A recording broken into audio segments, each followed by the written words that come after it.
Bonjour à tous et bienvenue à Perspective.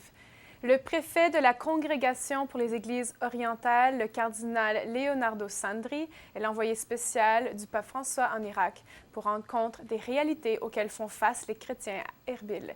Mardi dernier, il a dirigé une rencontre avec les évêques irakiens ainsi que les organisations d'entraide aux Églises orientales.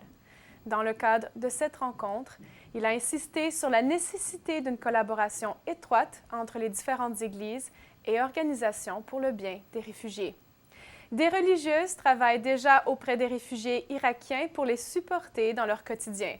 Sœur Marie-Agnès Karaté de la Congrégation des Filles du Sacré-Cœur de Jésus a témoigné au micro de Radio Vatican des conditions de vie de ces hommes et femmes aujourd'hui.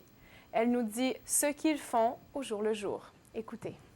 Alors, ce qu'ils font, ils essayent de se trouver un travail, de quoi faire. Et puis, pour les plus jeunes, on a réussi à installer le plus grand nombre d'enfants dans des écoles.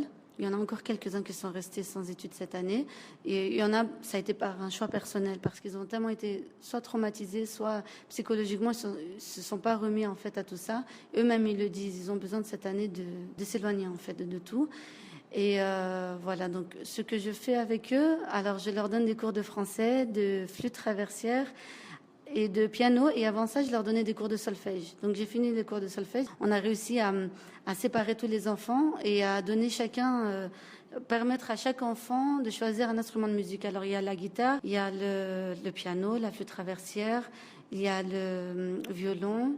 Il y a des autres instruments, mais on n'a pas trouvé de musiciens pour ça. Alors vous êtes au quotidien avec les réfugiés et dans votre communauté de sœurs. Qu'est-ce qu'est la vie dans ce camp qui est juste à côté du couvent et combien y a-t-il de familles? Alors il y a 120 caravanes, donc 120 familles. Après, ça va jusqu'à 7 personnes par famille. Les femmes, elles font rien du tout. Elles sont à la maison. Elles s'occupent de la cuisine, en fait, en général. C'est ça, la cuisine. Elles s'occupent pas vraiment des enfants parce qu'ils sont tout le temps dehors, en train de jouer.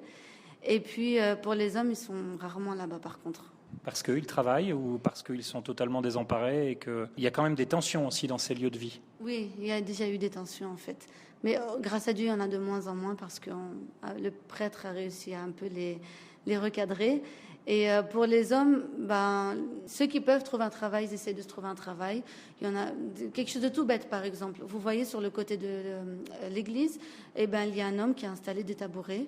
Il a mis des sucres sur les tables pour comprendre aux personnes, ceux qui veulent boire un verre de thé, voilà. Et puis ça lui fait peut-être gagner 1 euro par verre, mais ça lui fait un petit travail. Un autre en face de l'église, il a reconstruit pas reconstruit, mais il a réussi à arranger le terrain. Il en a fait un parking. Donc tous ceux qui veulent passer, que leur voiture soit gardée, protégée, ça apporte de l'argent.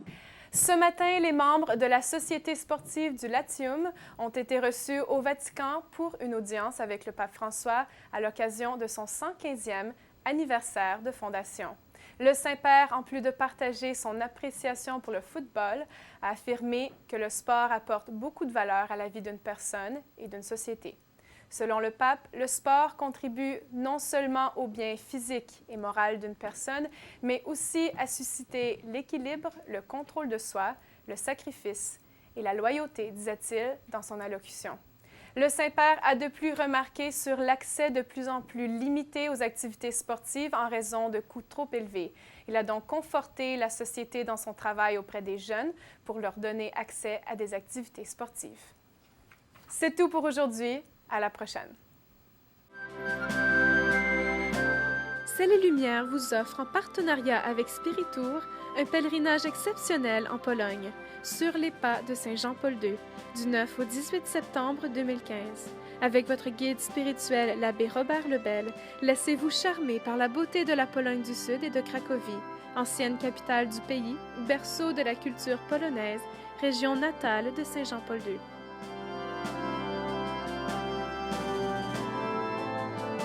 Marchez sur ses pas à Varsovie, au Tatras, au sanctuaire de la miséricorde divine à Czestochowa. Pour plus d'informations et pour réserver votre place, visitez notre site web à ciel-et-lumière-tv.org/pèlerinage. Inscrivez-vous avant le 13 mai 2015 pour recevoir un rabais de $100.